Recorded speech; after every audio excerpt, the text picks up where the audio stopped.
can't think of anything that you can do to make your bike safer than to add better lighting to make you more visible to drivers.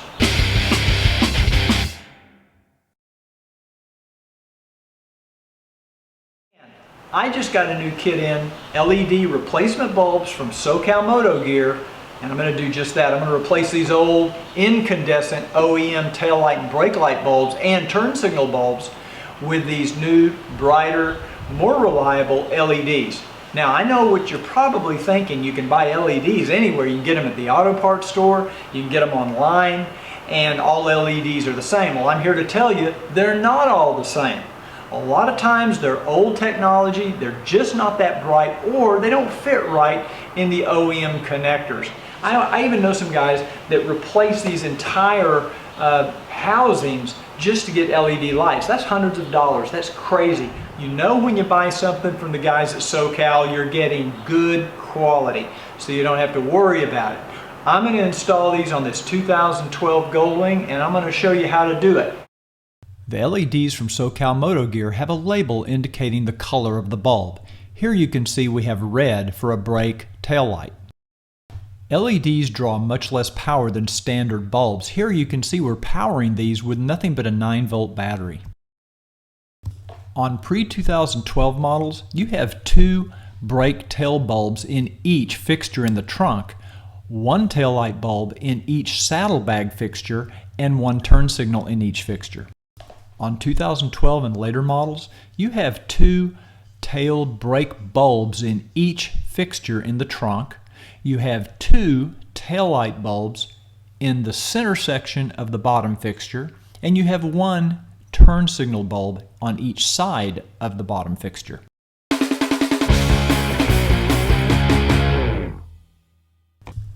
The first step is to locate the 3 8mm acorn nuts that hold the taillight assembly in place inside the trunk. Go ahead and remove all 3 of these 8mm nuts. With the nuts removed, you can now grab the taillight assembly and pull it free from the trunk. You'll notice there are 2 taillight bulb connectors, and you can turn those counterclockwise just 1/4 of a turn and the bulb will come free. You can remove the bulb from the connector by pulling straight out. Now it may be a little tight, you might have to wiggle a little bit, but just pull it straight out and it will come free from the connector. Now you're ready to install your replacement LED bulb. You want to make sure that you have the correct bulb. Make sure it has the red dot on the package. That's a red bulb. And it goes in the same way the old bulb came out. You just slip it into place. Now, you always want to test these bulbs before you reinstall them in the fixture. And if one of them doesn't work, turn it around, pull it out, turn it around, try it again. It probably just was in the wrong way. Now just insert the bulbs back into the fixture the way the old ones came out, put the fixture back in place, and tighten all the acorn nuts. Now after replacing the bulbs in one fixture, if you turn the bike on, you can clearly see the difference in how much brighter the Goldwing LEDs are than your OEM bulbs. Now go ahead and replace the bulbs in the other trunk fixture.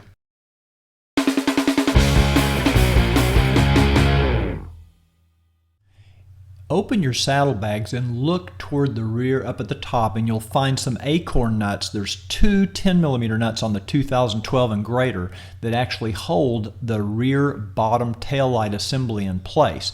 Now, on a 2001 to 2010, there's actually 3 acorn nuts that's going to hold each of those fixtures in place. You want to remove those. And on a 2012 and greater, you're going to remove all 4 10mm acorn nuts from both saddlebags. Once you do that, the taillight assembly will just pull out as shown.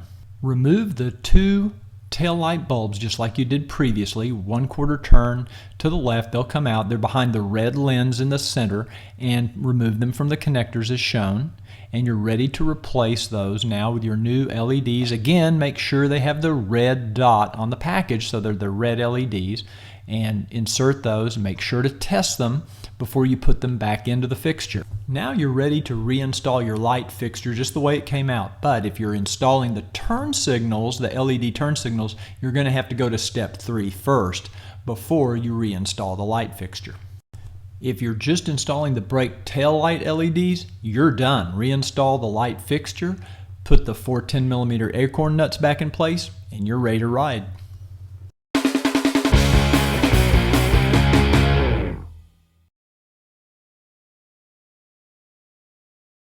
Remove the 2 turn signal bulbs on the 2012. They're on the outside of the fixture. They're the amber bulbs, and on your earlier models, they're at the top of your saddlebag fixture. Go ahead and replace them with the LED bulbs.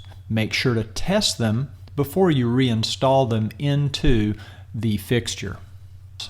Now you're ready to replace the fixture, put it back in the same way it came out, and make sure to tighten the acorn nuts that hold the fixtures in place.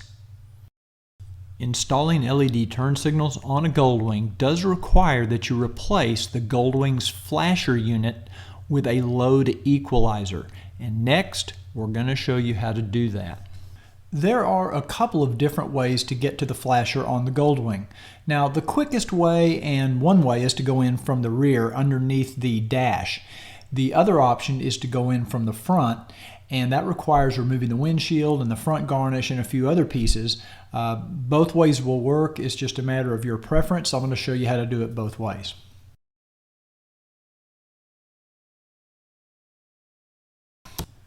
The first step is to release the meter panel. Lift up firmly at the back. There's a couple of plastic pins that fit into rubber grommets, and then begin to wiggle the meter panel and these clips will come loose. There's a series of clips around the perimeter that hold it in place. And once you get it completely loose, carefully, because there are wires, so you don't want to pull on it too hard. Now your Goldwing may have tweeters mounted to the speakers on each side of the meter panel, and there's a rubber boot that covers the tweeter. And you're going to remove those rubber boots like shown, and then you'll remove the connector. There's a little tab that you'll push down on with your finger as shown here, and that will allow you to remove that connector. The next step, and quite frankly the hardest step, is removing the main electrical connector that holds the meter panel in place.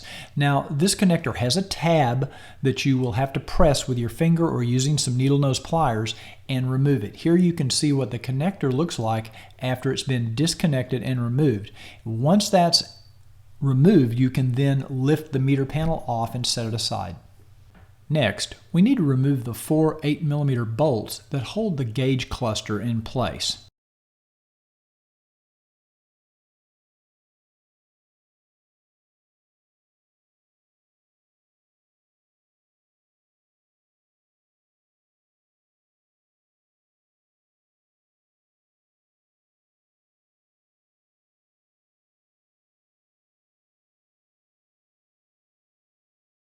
With the bolts removed, you can then pull the gauge cluster down and to the back to release it. Now, the flasher is mounted to the frame just in front of that gauge cluster. You might find it helpful to unplug the gauges and remove them so you can get to it easier, but simply remove that flasher, unplug it, and then plug the load equalizer into its place. And then make sure to test your turn signals before you put everything back together. The other option is to remove the front flasher from the front of the bike. Now, to do this, we're going to start by removing the front garnish. Release the rubber gasket from around the mirror and push the mirror down and forward. You should now be able to locate a single 10mm bolt on each side. It's a good idea to stuff a rag inside this area so that when you remove this bolt, it doesn't accidentally fall down into the shelter. Using a 10mm wrench, go ahead and loosen this bolt enough so that you can then finish removing it using your fingers. There is a washer attached to it also. You just want to be careful not to drop these down into the shelter, and that's kind of why we have that rag in place. Once the bolt's removed, you'll notice a rubber grommet. Go ahead and remove that and set it aside as well. Move both windscreen height levers in the up position. Release the rubber tabs on the mirror boots from the front garnish. Now on each side you can lift the garnish tab off of the post, and that will release it on each side. And then there's simply 2 grommets that hold the garnish in place on the very front toward the bottom. Use a Phillips screwdriver to remove the plastic guard. The windshield holder plate is held in place with two 10mm nuts and one 8mm bolt. Use a 10mm socket to remove the 10mm nuts on each side of the holder plate. Remove the single 8mm bolt from the front of the holder plate. Now you can gently remove the holder plate and set it off to the side. Now my Goldwing windshield is held in place with two screws on the outside, two on the inside, and yours may actually have two additional screws. These will all need to be removed before we can remove the windshield. Now while I'm taking these screws out, I may also mention, you notice a bunch of wires hanging around on my bike. You may not have all that. Those are for some other accessories that I've been testing, so don't be concerned if you don't see these wires on your bike. Now as you remove the last screw, make sure be careful to hold on to the windshield. You don't want to just fall off, and grab it and carefully set it aside so that it doesn't get scratched. Next, we need to release the meter panel. You don't need to remove it completely. Just pull up firmly at the back. There's two pins and grommets that hold it in place. And then there's a series of little tabs around the edges that hold it in. Just kind of wiggle it and pull on it and be careful, and it will pull loose. You do not need to disconnect the tweeters or remove the panel. We just need it loosened for this process. There are 8 5mm hex bolts that hold the meter panel visor in place, and we need to go ahead and loosen these. There are also 4 screws, 2 on each side, and 2 push pins in the front. So let's go ahead and use a 5mm hex wrench to remove these 8 bolts. Once these bolts have been removed and set aside, you can then use a Phillips screwdriver to remove the 4 Phillips screws. There are also 2 plastic push pins on the front that you simply pull up firmly and they'll come loose. And lastly, there's a single Phillips screw on each side of the meter panel visor that needs to be removed. With all the fasteners removed, you can now very gently lift up on this meter visor panel. You don't want to raise it up too far because you could break off some little tabs, so be careful. Just be very gentle. And then I always shove some little microfiber cloths underneath just to kind of hold it in place. Now the next part is virtually impossible to videotape because it's in such tight quarters. But underneath this vertical frame member in the front of the bike, you're going to locate the stock OEM flasher. And we're going to remove that. And it's actually held in place. It's got a little piece of rubber slipped over a metal tab, and you can slide it off, unplug it. This is what it looks like. And you're going to basically replace it with the LED flasher unit. Before you put the bike back together, test your new LED flasher, turn on your turn signals, and see if they flash at the proper rate. That's how it should look.